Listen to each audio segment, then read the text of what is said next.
Major Mohammad Ali Shah इस वक्त हमारे साथ जुड़ रहे हैं और रिटायर्ड कर्नल शिवदान सिंह भी हमारे साथ हैं। आप दोनों का स्वागत है। मेजर मोहम्मद अली शाह, जिस तरह की क्रूरता वाली तस्वीरें हमास की ओर से सामने आ रही हैं, दिल दहला देने वाली हैं, लेकिन इजराइल का भी अटैक लगातार जारी है और ये बताया जा रहा है कि गाजा पट्टी के कई इलाकों में जहां जहां ठिकाना हमास ने बनाया हुआ था, उन्हें न केवल तबाह किया है बल्कि इजराइल ने उस पर कब्जा भी कर लिया है। बिल्कुल, आपकी बात बिल्कुल सही है। देखिए, मैं क्योंकि फौज में रह चुका हूँ और मैंने ये खून खराबा ये काफी देखा है और मैं अपने भाइयों को, साथियों को अपने बाहों में दम तोड़ते हुए देखा है और मैंने घर पे भी इन्फॉर्म किया है उनके कि आपका परिवार वाला दुनिया में नहीं रहा। इसलिए मैं हमेशा शांति की बात करता हूँ, हमेशा शांति को आगे बढ़ाता हूँ, क्योंकि मुझे दर्द मालूम है। मैं हल्का सा आपको जो ताबड़तोड़ हमले हो रहे हैं, इनसे एक हल्का सा, मैं एक तो पॉजिटिव साइड से एक शांति की बात करता हूँ। मैं 1993 में इजरायली ऑफिशियल्स जो कि लीड कर रहे थे जिस्टिक राबिन और यासिर अराफत, जो कि पैलेस्टीन लिबरेशन ऑर्गेनाइजेशन के लीडर के हेड थे, इन्होंने एक पीसफुल सोल्यूशन ढूंढा। इन्होंने बोला साथ में आके बात करते हैं। तो जो ओस्लो पीस प्रोसेस एक शुरू हुई, ये 1993 की बात है, लेकिन 1995 में yitzhak राबिन इजरायली साइड से ये असैसिनेट कर दिए गए। तो ये पीस टॉक्स जाके यहाँ पे रुक गई। उसके बाद फिर ये इस तरीके से जब अराफत और एहुद बारक इनकी टॉक्स फेल हो गई, तो 2000 की बात है, ये जुलाई कैंप डेविड अकॉर्ड की बात हो रही थी जुलाई 2000 में। उसके उस टाइम पे इन्हें कई लोगों ने मुलाकातें करी, कई एफर्ट्स हुए इनकी साथ में कुछ एक म्यूचुअल अग्रीमेंट कर दें। लेकिन एक पॉइंट नोट करने का है, 1993 में एक पॉइंट है जब यासिर अराफत ने रिकॉग्नाइज किया था एक letter of Israel right to existence, इस तरीके से।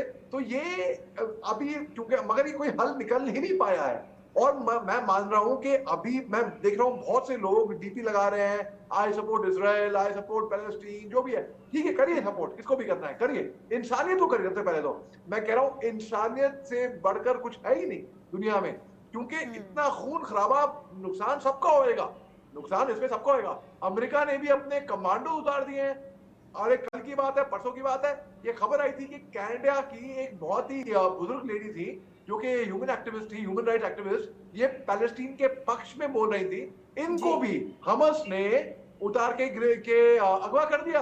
अब आप देखिए ऐसी ऐसी खबरें आ रही है, तो अमेरिका ने तो अपने कमांडो उतारे हैं, क्योंकि अमेरिकन बिल्कुल क्रूरता की हदें पार हो रही हैं और इसीलिए अमेरिका को भी इसमें हस्तक्षेप करना पड़ रहा है। मोहम्मद अली शाह, लेकिन हैरानी की बात यह है कि हमास को बुरी तरह से इजराइल ने तबाह भी कर दिया, उसके बाद भी हमास बार बार धमकी दे रहा है और अब हमास के नेताओं की ओर से कहा गया है कि जितनी बार भी इजराइल की ओर से हमला किया जाएगा, हर एक हमले के बाद जो इजरायली नागरिकों को उन्होंने बंधक बनाया है उन्हें फांसी पर लटकाया जाएगा। जी देखिए, हमास जो है, मैं इनको इंसान भी नहीं बोलूंगा, जानवर बोल के मैं जानवरों की तौहीन नहीं करूंगा। तो फिर मैं बोलूंगा ये जानवर से ही बदतर है, ऐसा व्यवहार कोई नहीं करता। हिंदुस्तान ने भी कई जंग लड़ी है। हिंदुस्तान ने 1962 में चीन के साथ, 1965 में पाकिस्तान के साथ, 71 में पाकिस्तान के साथ, 99 में अनकन्वेंशनल वॉर लड़ी कारगिल में पाकिस्तान के साथ। हमने भी बंदी बनाया है फौजियों को, लेकिन हमने कभी ऐसा सलूक कभी सिविलियन के साथ, मासूम बच्चों के साथ, बुजुर्गों के साथ, महिलाओं के साथ कभी नहीं किया। हमने वॉर एथिक्स बहुत अच्छे से फॉलो करे हैं। जेनेवा कन्वेंशन के तहत हमने 93,000 प्रिजनर ऑफ वॉर लिए थे पाकिस्तान से 71 में, लेकिन हमें सबको इज्जत समेत तब वापस लौटाया पाकिस्तान। 99 में जब पाकिस्तान के फौजी हमारे सरजमीन पे मारे गए थे और पाकिस्तान ने उनको पहचाने से मना कर दिया था कि हमारे नहीं है वो फौजी, हमने उनको दफनाया पूरी इज्जत से। तो हिंदुस्तान की जो वॉर एथिक्स हैं ये अच्छे रहे। आप देखिए ऐसे कौन करता है ये, तो हमास को कोई भी सपोर्ट कहीं से नहीं मिलेगा। ये कह रहे हैं कि हम लटका देंगे, हम ये कर देंगे, एक्सिक्यूट कर देंगे, हम धमकियां दे रहे हैं। इनको ये समझना होगा कि ये हमास का जो एक्शन है ये ही खिलाफ जाएगा किसके, फलस्तीन के, जिनके ये सपोर्ट पे उतरे थे ना, ये उसी को ही डेट्रीमेंटल, उसी के ही अगेंस्ट करेंगे। जो लोग फलस्तीन को सपोर्ट करते थे वो लोग भी अब नहीं करेंगे, क्योंकि हमास ने जो एक्शन किया है, जिस तरीके से वैशीपन किया है, ऐसा सपने में भी आप कल्पना भी नहीं कर सकती, तस्वीर भी नहीं कर सकती कि ऐसी ऐसी हरकतें करी हैं। दूसरी बात मैं कहूंगा कि ऐसा कैसे हो सकता है कि 5,000 रॉकेट दागे गए कुछ जी। चंद 20 मिनट में मैं बोलूंगा, 5 घंटे भी नहीं बोलूंगा, मैं 20 हाँ। मिनट बोलूंगा, क्योंकि ये आसान काम नहीं। मैं तोप खाने से हूँ, मैं रेजिमेंट ऑफ आर्टिलरी से हूँ, तो हमारा काम ही यही था। हमारा काम ही यही था। जब 2003 से पहले जब सीज फायर नहीं आया था, हमने भी पाकिस्तान में रॉकेट दागे हुए हैं, आर्टिलरी मिसाइल, आर्टिलरी गोले दागे हुए हैं। गन को तैयार करना, होविट्जर को तैयार करना, राउंड इकट्ठा करना, गोले इकट्ठा करना, रॉकेट इकट्ठा जी, करना, ये कोई आसान काम नहीं है। टाइम लगता बिल्कुल। है, वक्त लगता है। ऐसे इंटेलिजेंस को खबर नहीं हुई, ना मोसाड को, ना सीआईए को। इसके अलावा कैसे उनके पैरा के लोग वो पैरा सेलिंग करते हुए आ रहे हैं।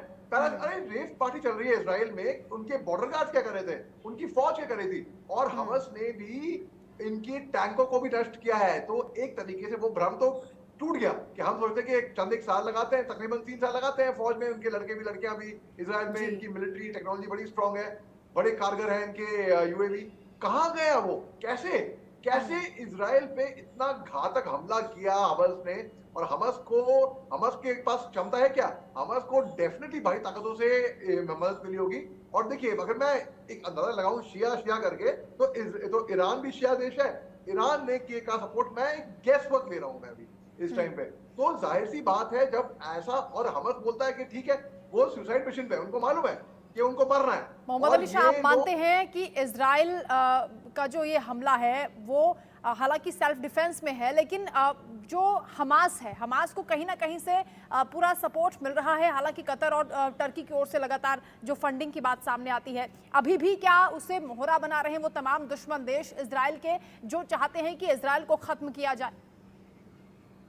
जी देखिए, और मगर मैं ये बात बोल दूं कि इजराइल ने भी, ऐसा नहीं है कि इजराइल दूध से दुल्हा है। इजराइल ने भी जुल्म करे फलस्तीन पे, मगर हमस ने जो किया ये बिल्कुल नॉट एक्सेप्टेबल है। बिल्कुल दो तरफ से हुआ। अब आप देखिए, मेरा ऐसा निजी तौर पे मानना है कि किसी भी धर्म स्थान को, चाहे मंदिर हो, पाकिस्तान में जब मंदिर टूटते हैं मेरा बहुत दिल रोता है, चाहे मस्जिद हो, चाहे गुरुद्वारा हो, चाहे चर्च हो, चाहे सिनेगो हो, इसको यहाँ पे पहली बात तो ये कोई टेररिस्ट एक्टिविटी के लिए कोई इस्तेमाल नहीं होना चाहिए। और दूसरी बात, इनको एक रिस्पेक्ट देना चाहिए। जो अल अक्सा मॉस्क में हुआ वो थर्ड स्थान है मुसलमानों के लिए, ये नहीं होना चाहिए था, पहली बात तो ये। लेकिन उसके बावजूद भी मैं कहूंगा ये कोई तरीका नहीं है। जिस तरीके से हमस ने किया, मैं बिल्कुल इसकी सख्त निंदा करता हूं, और इसमें कोई शक की बात नहीं है। अब इजराइल जो जवाबी कार्रवाई करेगा, अब उनको भी तैयार रहना चाहिए। उन्हें ये जंग उन्होंने शुरू करी इस तरीके से। भाई, आपको कितना भी प्रोवोकेशन हो, जो पहले चांटा मारेगा, जो पहले हाथ उठाएगा, गलती उसी की होगी, सिंपल सी बात है। आप देखिए, हमास को कोई हक नहीं बनता जिस तरीके से उन्होंने सिविलियंस पे, मासूम बच्चों पे, परिवार के सामने उनके बच्चों का कत्ल किया है। बिल्कुल ये इंसानियत के खिलाफ है। बिल्कुल ये 100% बिना आग बंद करे मैं बोलूंगा वॉर क्राइम ऐसी है कि वॉर क्राइम क्या, वॉर क्राइम कोई भी कांप जाए। बिल्कुल ऐसी बिल्कुल विभत्स तस्वीरें सामने आ रही हैं जो हम दर्शकों को दिखा भी नहीं पा रहे हैं। मोहम्मद अली शाह, क्योंकि हम देख रहे हैं कि हमास की ओर से जिस तरह के हथकंडे अपनाए जा रहे हैं, एक तरफ वो उसका ये भी कहना है कि वो नेगोशिएट करेगा, क्योंकि फिलिस्तीनी कैदियों को वो चाहता है कि रिहा किया जाए। जो इजरायली नागरिक उन्होंने अपनी बंधक में बनाए हुए हैं, उन्हें रिलीज करने के लिए वो कैदियों का इस्तेमाल यहाँ पर कर रहा है। इसके साथ ही एक और चीज़ है कि 1967 में जब युद्ध हुआ था सीरिया के साथ इजराइल का, 6 देशों ने इजराइल के खिलाफ युद्ध किया था। उस दौरान भी इजराइल जीता था। ये बात हमास को मालूम है कि वो किसी भी कीमत पर इजराइल से युद्ध जीत नहीं सकता। जी, हमास को ये बात अच्छे से मालूम है कि वो किसी भी हालत में इजराइल से युद्ध नहीं जीत पाएगा। तो तभी उनका एक सुसाइड मिशन है ये। इनको मालूम है कि वो, उनकी तबाही तो होगी, मगर मरने से पहले वो कितनी तबाही फैलाएं वो। और ये माहिर हैं यानी सुसाइड बॉम्बिंग, ये हमास की एक निशानी है एक तरीके से। और आप देखिए, पैलेस्टीन को अपने आप को डिस्टेंस कर देना चाहिए हमास से, ये नहीं हमें इनसे कुछ लेना देना नहीं है। लेकिन क्या हो रहा है ना कि ये अब जो पैलेस्टीन के बंदी हैं उनको छुड़ाने में आए हैं, तो पैलेस्टीन भी चुप बैठा है, खामोश बैठा है। मैं आपको ले चलता हूँ कि कैसे पैलेस्टीन नॉन मिलिटराइज स्टेट, क्योंकि इनके पास कुछ ऐसी स्ट्रॉन्ग मिलिट्री तो है नहीं, तो हमास सामने आता है। देखिए, जुलाई 2000 की बात है ये, जब यूएस प्रेसिडेंट, तब बिल क्लिंटन साहब अमेरिका के प्रेसिडेंट थे, और एहुद बारक इजराइल के हेड ऑफ स्टेट थे, और यासिर अराफत फलस्तीन के थे। तो इन्होंने एक मीटिंग जो ये बिल क्लिंटन ने इनको एक मीटिंग बुलाई, इसको कहते हैं कैंप डेविड अकॉर्ड, ठीक है। और ये बुलाई, और उसमें एहुद बारक जो कि इजराइल के हेड ऑफ स्टेट थे, इन्होंने कुछ शर्तें रखी थी। जैसे कि उन्होंने कहा था कि a non militarise Palestine state होगी एक, ठीक है, जो कि 3 या 4 भागों में स्प्लिट होगी, और उसमें से 87 to 92% वेस्ट बैंक जाएगा, including parts of east Jerusalem और इंटायर गाजा स्ट्रिप, और कुछ अन्य शर्तें सामने आई थी। तब बात ऐसी लग रही थी कि हो सकता है कुछ समझौता हो जाए, हो सकता है कुछ हो जाए, लेकिन ये खून खराबा रुका नहीं तब भी, और अब भी नहीं रुक रहा ये। और ये देखिए, अब ये कहते हैं कि कितना लंबा चलेगा ये। देखिए, रूस और यूक्रेन का जंग चल ही रहा है, वैसे ही मैं कह रहा हूँ ये रुका ही कहाँ? इजराइल और फिलिस्तीन के बीच में जो तनाव है, मैं कहता हूँ ये रुका ही कहाँ? ये 100 साल से ऊपर चलता आ रहा है, और ये चल रहा है, और ये शायद और चलेगा मेरे ख्याल से, जहां तक मेरा अनुमान है। तो बिल्कुल 5वां दिन है, लगातार युद्ध जारी है। मोहम्मद अली शाह, आपको लगता है कि कोई बीच का रास्ता अभी निकल पाएगा? देखिए, बीच का रास्ता बहुत निकालने की कोशिश की है वर्तमान में, बहुत ज्यादा। बल्कि मैं बात करता इससे पहले कैंप डेविड अकॉर्ड की, मैं आपको 2000 में लिया था हूँ, सन 2000 में, और पूरे अगस्त सितंबर 2000 में दोनों तरफ से अमेरिका का डिजाइन था ये, बिल क्लिंटन का, तो दोनों तरफ से पैलेस्टीन और इजराइल की पार्टियां मिलती रहीं। लेकिन 23 दिसंबर 2000 में क्या हुआ, अल्टीमेटली ये प्लान प्रेजेंट हुआ जहां पे कई सारी चीजें डिस्कस हुई थी, बीच का रास्ता था ये, लेकिन फिर भी बीच का रास्ता नहीं निकल पाया।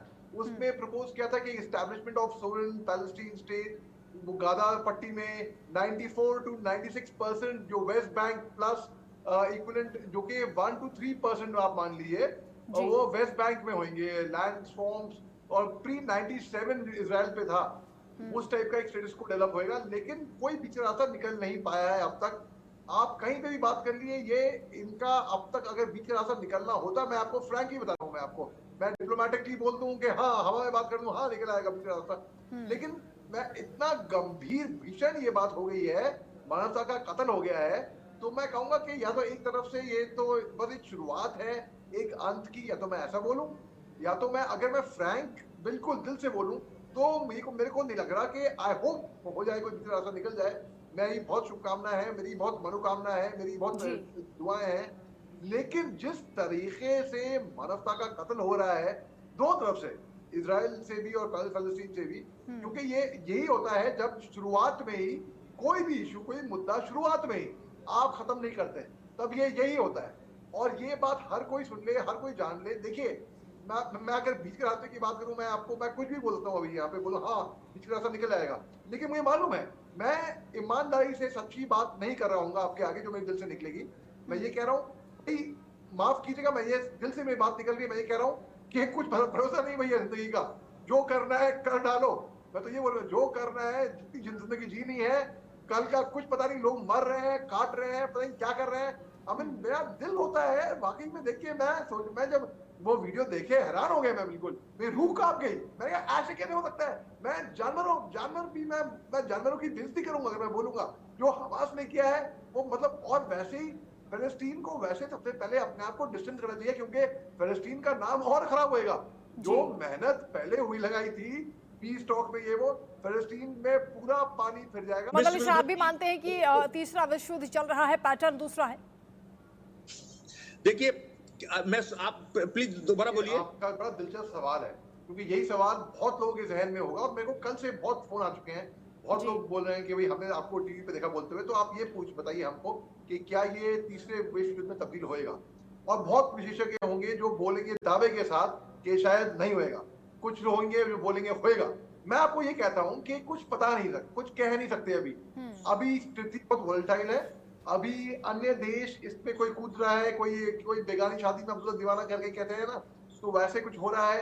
अभी कुछ नहीं कहा जा सकता कि क्या आगे होने वाला है, किसका इन्वॉल्वमेंट होगा, लेकिन ये बात जरूर है, बहुत से विश्व युद्ध, माफ कीजिएगा, बहुत से विश्व इसके अंदर शामिल होंगे, इसमें कोई शक की बात नहीं। और वर्ल्ड वॉर, विश्व युद्ध, यानी कि सारे मुल्क आ गए, इकट्ठा हो गए, दुश्मन का दुश्मन दोस्त बन गए, ये इस पे तोड़ हमले कर रहे हैं, वो कहीं ना कहीं पे कोई किसी की इन्वॉल्वमेंट होगी, और ये मेला मच जाता है बिल्कुल।